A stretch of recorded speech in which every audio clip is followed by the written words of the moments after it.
I just wanted to let the court know that Mr. Moore would like another attorney. So we probably have to call and get him yet another attorney. Can you handle the arraignment today? Yeah, I can handle I'll do the arraignment, yes. All right. I mean, he needs to be arraigned, and so, and then we'll let them know that we need yet another attorney. Yes. I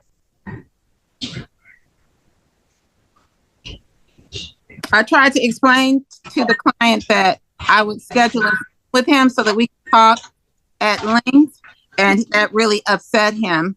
I did explain that, I needed to go to the courtroom at this point and then speak with him on Zoom at a later date, but he wants another lawyer.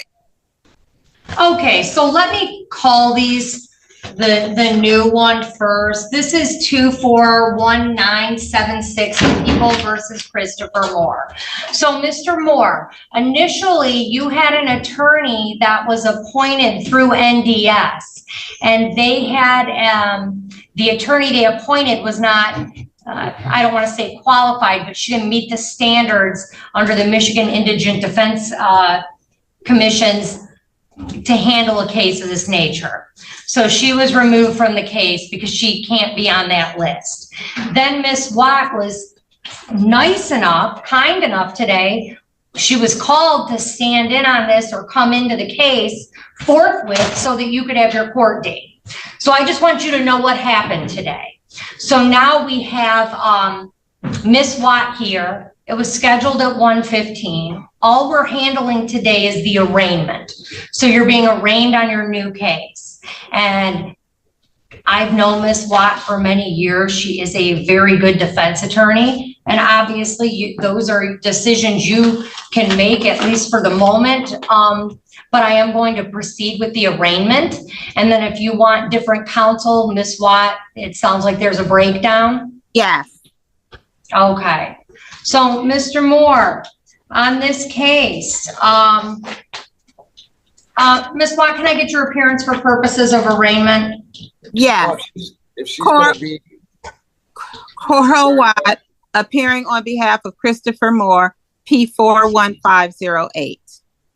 Okay. So, Mr. Moore, we can get you a new attorney if you want a new attorney, but I'm arraigning you on these charges. Your Honor, we stand muted the formal reading of the warrant on the charges, Your Honor. Okay. So, Mr. Moore, you have a right to remain silent. Anything you say orally or in writing can and will be used against you in a court of law. You have a right to an attorney, and you have a right to have that attorney present during any future questioning and any future court hearing. If you can't afford an attorney, one will be appointed to represent you, as Ms. Choate was, now Ms. Watt was. And it's my understanding now that, Mr. Moore, you want to fire Ms. Watt?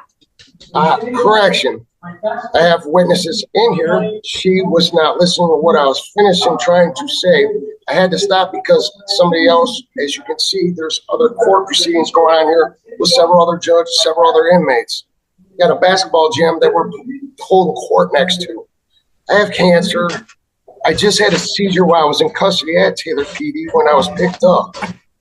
I was sat in the hospital for 4 days. I was trying to tell her, she's trying to present an argument, and I'm trying to get her to understand, but then she's saying that she didn't have the discovery package. This is all falling on the error of not myself. I'm just sitting here and I was explaining to her. Okay, well, Mr. Moore, listen, Ms. Watt was appointed to your case 2 or 3 hours ago. So of course she doesn't have discovery. She was just appointed, and that's not her fault at all. It's clearly not my fault, ma'am. I was asked a question and I was trying to respond. I'm telling you. All right, Mr. Moore. All I was simply asking, just let me know when I can speak, please. So we're not. All right, well, you have 2 dates within the next 21 days. The first is your probable cause conference, which is set for September 4th of 2024. Following that, you will have a preliminary exam. You are to appear in person at that hearing, and that is September 9th of 2024. And we will get this back down and have another attorney appointed to represent you. Mr. Moore, are you telling me that there's been a breakdown between you and Ms. Watt that you believe affects her ability to represent you? I didn't Yes say or no? anything. She said that she was going to go back into the courtroom. This is what she said. I didn't even say anything. She said she's going back in the courtroom. Oh, this ain't going to work. I was like, what's not going to work? I don't speak like that, first of all, Your Honor. All right. Well, let me ask you, Ms. Watt, instead of Mr. Moore, Ms. Watt, has there been a material breakdown where you can't represent him? Yes, Your Honor. All right. So you're being removed from the case. Thank you, Your Honor. But I'm setting bond on this case. Now, he currently has a $250,000 cash surety bond on his other home invasion case. This one is certainly even more concerning. So, because now he's gone to home invasion first. Home invasion? What are you talking about? When did this happen, ma'am, Your Honor? Is there a date on All it? right. Mr. Moore. Mr. Moore, Wait. listen. You know what, Ms. Watt? I don't want there to be any confusion or anyone to say nobody did their job. So here we go. The allegations are that the date of occurrence is August 12th, 2024. And the witnesses state that on the date at that location, the defendant, contrary to law, committed count 1, home invasion, did break and enter or did enter without permission a dwelling with the intent to commit an assault therein. And while entering, present in, or exiting the dwelling, Shamani Butcher was lawfully present therein and or was armed with a gun, a dangerous weapon, contrary to MCL 750-110A, parent 2. That is a felony punishable by up to 20 years in prison and a fine and or $5,000 fine. A consecutive sentence may be imposed for any other conviction arising out of the same transaction. Count 2 is weapons, felony, firearm. The allegation is that you did carry or have in your possession a firearm, to wit, a handgun, at the time you committed or attempted to commit a felony, home invasion first degree, contrary to 750-227B. That is a felony punishable by 2 years consecutively with and preceding any term of imprisonment imposed for the felony or attempted felony conviction. Mandatory forfeiture of the weapon or device. Count 3 is weapons, firearms, possession by prohibited person. The allegation is you did possess and or use a firearm when ineligible to do so because he or she had been convicted of assault with intent to do great bodily harm, less than murder, and or uttering and publishing an offense punishable by imprisonment for more than 1 year, and the requirements for regaining eligibility had not been met, contrary to MCL 750-224F, parent 6. That's a felony punishable by up to 6 years and or $5,000. Count 5 is assault with a dangerous weapon, felonious assault. And it alleges that you did make an assault upon Shamani Butcher with a dangerous weapon, to wit, a handgun, but without intending to commit the crime of murder or to inflict great bodily harm less than the crime of murder, contrary to MCL 750.82. That is a felony punishable by 4 years and or $2,000. DNA to be taken upon arrest. A consecutive sentence may be imposed under MCL 750-506A if the assault was committed in a place of confinement. Count 8 is weapons, felony, firearm. There's no charges on this, ma'am? I'm still reading your charges. We're on number 6. I'm sorry. I didn't mean to interrupt you, ma'am. All right. Well, listen.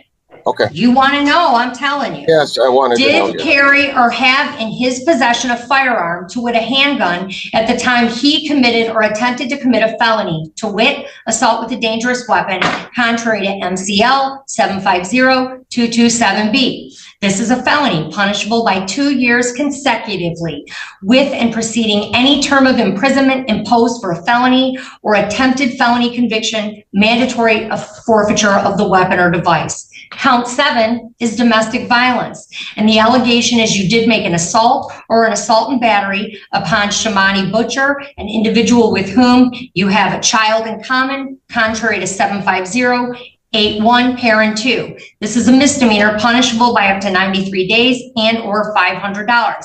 A consecutive sentence may be imposed under MCL 750-506A if the assault was committed in a place of confinement. You are charged as a habitual offender, and there is a 4th offense notice on your information or complaint. This was all on August 12th at what time, ma'am? There's not a time on here. It said it's at August 12th at this location. No, I'm still reading, Mr. Moore. There's more? Take notice that the defendant was previously convicted of 3 or more felonies or attempts to commit felonies. In that, on or about October 19th in 1995, he was convicted of the offense of stolen property, receiving and concealing in excess of $100 in violation of 750.535A in the Detroit Recorder's Court for Wayne County in the state of Michigan. Listen.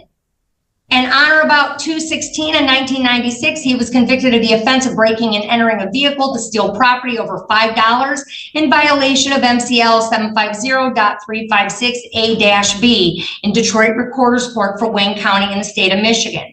And on or about December 9th of 1999, he was convicted of the offense of police officer fleeing 3rd degree in violation of MCL 750-479A3 in the 3rd Circuit Court in Wayne County in the state of Michigan. On or about 3/31 of 2000, he was convicted of the offense of assault with intent to do great bodily harm less than murder in violation of 750.84 in the 3rd Circuit Court for Wayne County in the state of Michigan. I'm not done. And on or about 4/26 of 2013, he was convicted of the offense of uttering and publishing in violation of 750.259 in the 44th Circuit Court in Livingston County in the state of Michigan. Therefore, defendant is subject to the penalties provided by 769.12. The penalty is life if the primary offense has a penalty of 5 years or more, 15 years or less if the primary offense has a penalty of under 5 years. The maximum penalty cannot be less than the maximum term for the first conviction.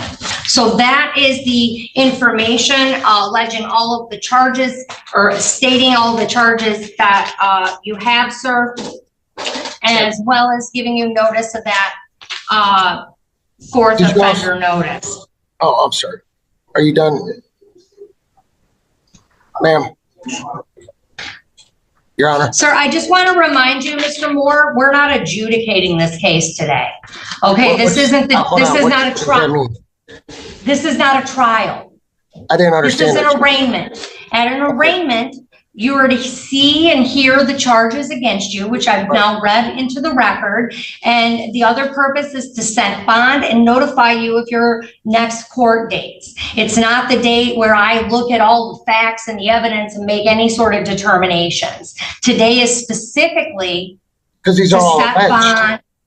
What's that? Because these are all alleged allegations, right? Absolutely. Okay. That's why I was asking you, because I was going to say on August 12th, there's no way that possibly happened. All right, well, don't say any more. See, now you're trying to talk to me about the case. That's why I asked you. That's why, okay, so don't say nothing now, because it's not the time to say it. It is not the time, and anything you say can and will be used against you in a court of law.